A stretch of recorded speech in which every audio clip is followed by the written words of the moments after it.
think I've shown you this before, I can't remember, but more progress now. This is a BMW Z3 3 litre with a mental turbo kit that Thomas is doing.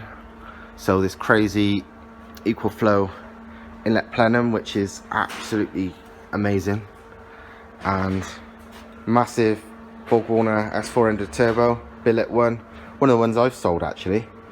Huge, great thing. A 4-inch exhaust. It actually starts at 3 then goes straight out to 4. 4-inch all the way down there, and one of the coolest things is this bloody 4-inch side pipe.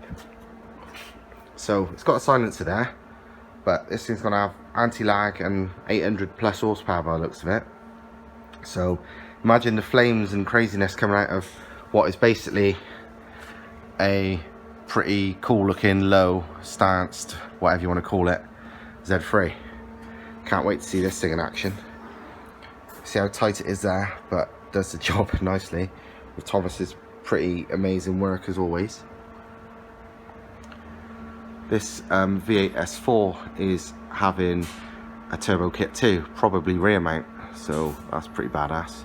Also, what's going on, and another reason I'm here, is because Thomas is kindly TIG welding some bosses on my boost pipe so I can run the meth injection. Hello, Thomas. So, because I can't weld for shit, so Thomas is doing the job for me, thankfully. I can as well. Yeah, I think you can. I think what I've shown already makes it pretty obvious you can. So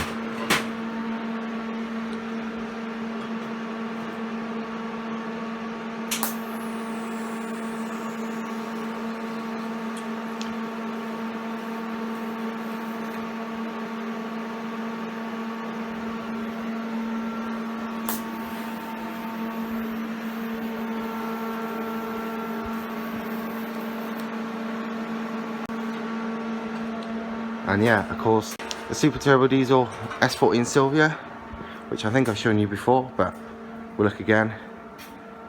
Another crazy thing. Thomas hasn't done anything to this lately, but he's finally got some more time soon, so this is promised to be finished. And also this crazy 4-wheel drive Renault Traffic with a BMW 3 litre turbo diesel engine, tuned of course.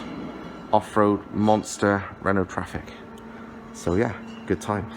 And this is why I've got Thomas to do it and not do it myself, because that mess there is the bit of welding I did myself, and that awesome mess is why Thomas is doing it and not me.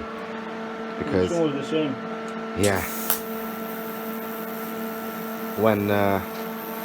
when this is for meth injection, I don't really want methanol spraying out of my crappy welds, so it's time to do things properly, and that's properly, to say the least.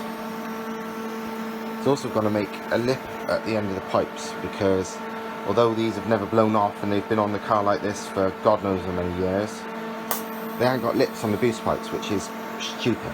So that'll be another thing to solve at the same time. I mentioned the lip. Well, there's the lip now Thomas has added. Boost pipe weren't coming off before, and they're definitely not gone in now. So happy days. She's just doing the other side there. So yeah, this is the finished article. As you can see, unlike the mess I made, these are badass. Serious welding, awesome. Did the inlet one as well, and blocked up that hole for me too, because had the 2 pipes coming off there before, which was messy and crap, and he's added the lips, so no boost kind of leak anymore, or no boost pipes to pop off. He even sorted my crappy welding on that. It had to be migged because it was so contaminated from the silicone and crap I was using to seal it, but it's now going to seal without any of that.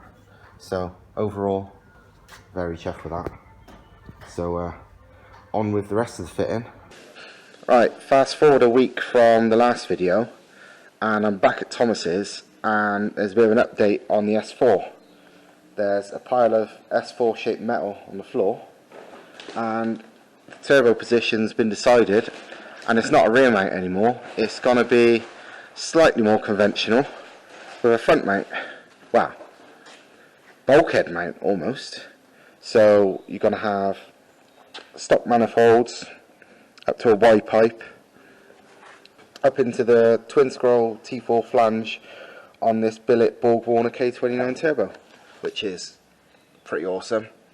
That was one of the ones Compressor Racing had for sale, and yeah, it's perfect for this thing. I think it's good for about 750 horsepower, which on this should be less than that. This would probably make maybe 600 or so on standard internals, I'm not sure, but should fit there nicely. Relatively easy to do, enough room for a big downpipe, very tight bend, but then after that no problem. And as you can see, looks awesome. So you'd have a pretty standard looking ordinary S4 estate, but under the bonnet things are a bit more surprising, to say the least. So that's pretty cool. Another thing I may as well show you on these S4s is, look at the cooling arrangement. You've got the radiator and stuff there, but because it's such a big packed engine bay, you've got these two auxiliary radiators on the side, and yeah, just an absolute jumble of pipework.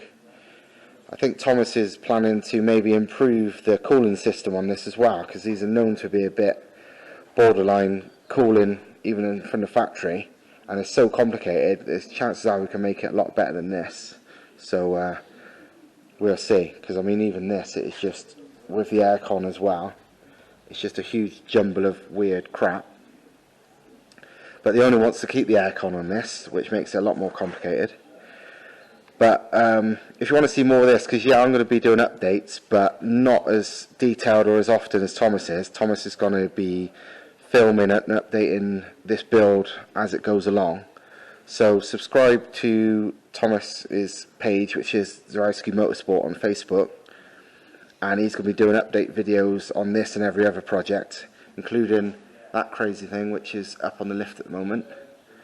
So yeah, watch your space, follow him for the biggest details and the proper build and the fabrication, and job done.